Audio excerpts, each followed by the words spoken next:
அனைவருக்கும் வணக்கம். அமெரிக்காவில் தற்பொழுது அதிபர் தேர்தல் நடைபெற்று வருகிறது. இந்த தேர்தலில் குடியரசுக் கட்சியின் சார்பாக முன்னாள் அமெரிக்க ஜனாதிபதி ட்ரம்ப் அவர்கள் போட்டியிட்டு வருகிறார்.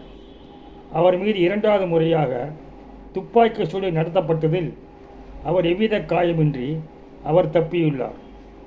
ஏற்கனவே முதல் முறையாக ஜூலை மாதம் 13ஆம் தேதியன்று பென்சில்வேனியாவில் பட்லர் என்ற இடத்தில் தேர்தல் பேரணியில் பேசிக் கொண்டிருந்த பொழுது அவர் மீது துப்பாக்கி சூடு நடத்தப்பட்டுள்ளது. அந்த துப்பாக்கி குண்டானது ட்ரம்பின் காதை உரசி கொண்டு போனது. அவர் அப்பொழுதும் உயிர் தப்பியுள்ளார்.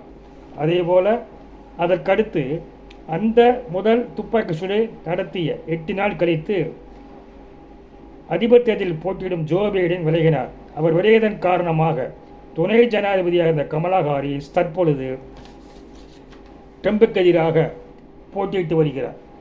இரண்டாவது முறையாக நேற்று புளோரிடா மாகாணத்தில் மேற்கு பாம் பீச்சில் உள்ள ட்ரம்ப் சர்வதேச கோல்ஃப் கிளப் மைதானத்தில் ட்ரம்ப் கோல்ஃப் விளையாடி கொண்டிருந்த பொழுது சுமார் 400-500 மீட்டர் தூரத்திலிருந்து ஒருவன் துப்பாக்கியால் சுட்டுள்ளான். கிட்டத்தட்ட 4 ரவுண்டுகள் சுடப்பட்டதாக தெரிகிறது. ஆனால் ட்ரம்ப் எவ்வித காயமின்றி தப்பியுள்ளார்.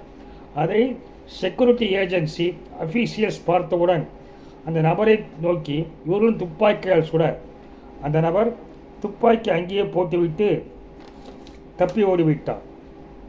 அவன் அங்கிருந்து தப்பி ஓடிய இடத்திலிருந்து ஒரு AK-47 ரக துப்பாக்கியும் கோப்ரோ கேமரா மற்றும் 2 பைகளும் பறிமுதல் செய்யப்பட்டன.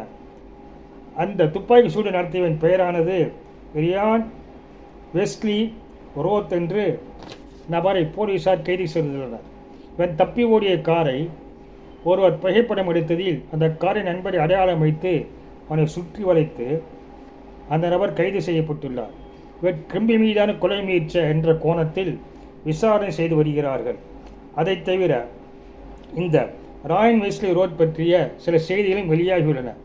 அதாவது இந்த நபரானது ஜனநாயக கட்சியின் ஆதரவாளர் என்றும் உக்ரைனுக்கு ஆதரவாக இருந்ததாகவும் கூறப்படுகிறது. அது குறித்த இவர் பேசிய வீடியோக்களும் வெளிவந்துள்ளன. மேலும் உக்ரைன் சென்று உக்ரைனுக்கு ஆதரவாக இவர் போரில் ஈடுபட்டுள்ளதாகவும் அங்கு உக்ரைன் இராணுவத்திற்கு ஆட்சேர்ப்பு நடத்ததாகவும் ரஷ்யாவுக்கு எதிராக இவர் போர் புரிந்துள்ளதாகவும் செய்திகள் தற்பொழுது வெளியாகியுள்ளன.